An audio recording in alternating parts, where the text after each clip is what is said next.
How do I get an employment-based visa? I'm Bianca Jordan. I'm an immigration attorney at Brazen Legal. I work with clients in all 50 states and abroad. If you want to learn more about me and my law firm and how I can help you get a green card, visit brazenlegal.com or you can give our office a call at 508 942 7497 for a case evaluation session. A question I've been getting a lot more recently is how do I live and work in the United States? And there are a variety of different ways to do so. And so I'm going to do this series on employment based visas that lead to a green card. I'm going to start with the EB1 category in this video. The EB1 category is split up into three different categories. The first is the EB1A, which is for people with extraordinary ability in athletics, education, business, arts, and sciences.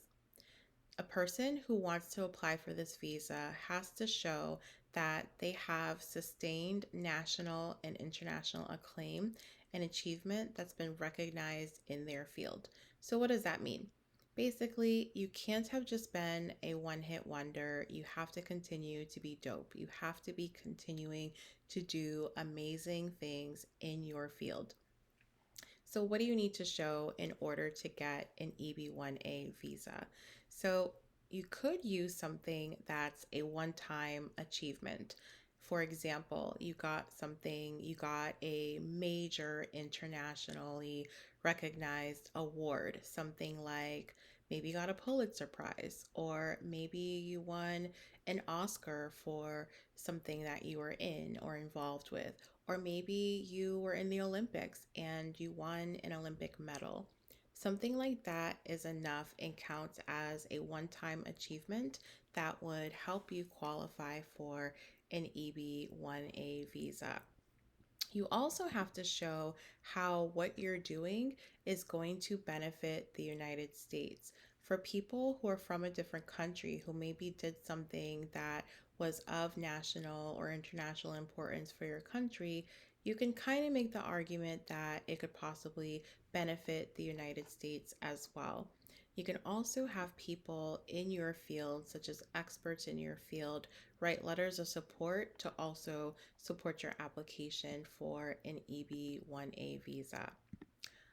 When it comes to the EB1A visa, sometimes people are trying to apply for this visa after they've applied for an O1 visa.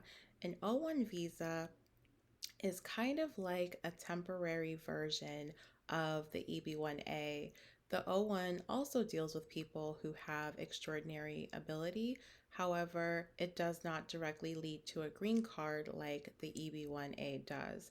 So, if you happen to have an O1 visa, it might make sense for you to chat with an immigration attorney to see if you also are eligible to apply for an EB1.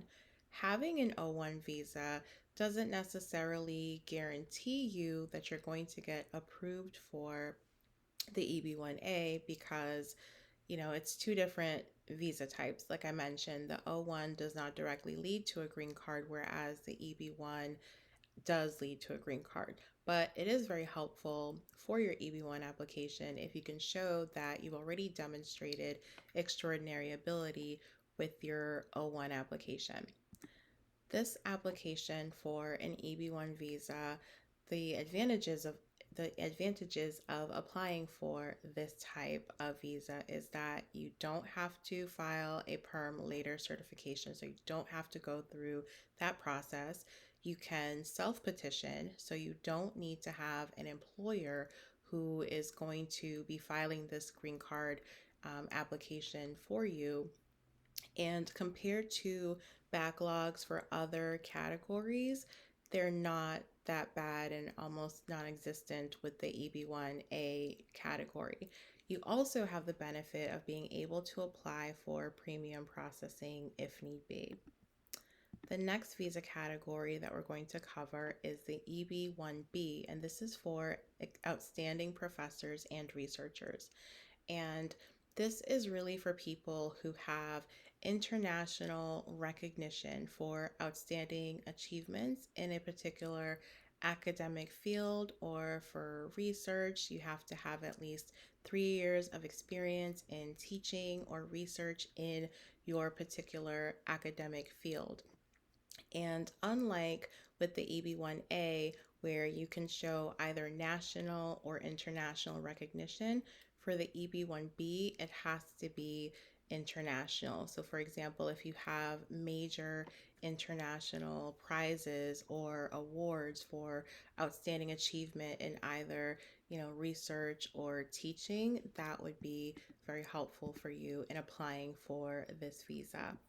And lastly, we are going to cover the EB1C visa, which is for people who are multinational managers or executives.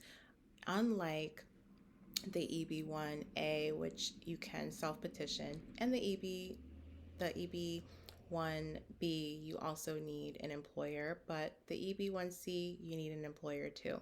And so you have to have been working for a company outside of the United States for at least a year, and you have to have a job offer to come into the United States to continue some level of work on a managerial or executive position at that company in the United States. So to recap, the EB1A is for people who have extraordinary ability. You're able to petition for yourself to get this visa, which then leads to a green card. The EB1B is for people who have an employer ready to sponsor them. They are outstanding researchers and professors, and they have the evidence to back it up. And the EB1C, which is for multinational managers and executives who, again, have that job offer from an employer who wants to petition for them to come to the United States to continue work on this level. I hope you found this video helpful.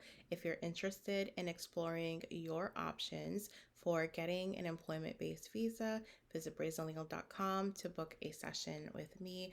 Please don't forget to subscribe and come back for part 2 of this How Do You Get an Employment-Based Green Card series. Thanks for watching.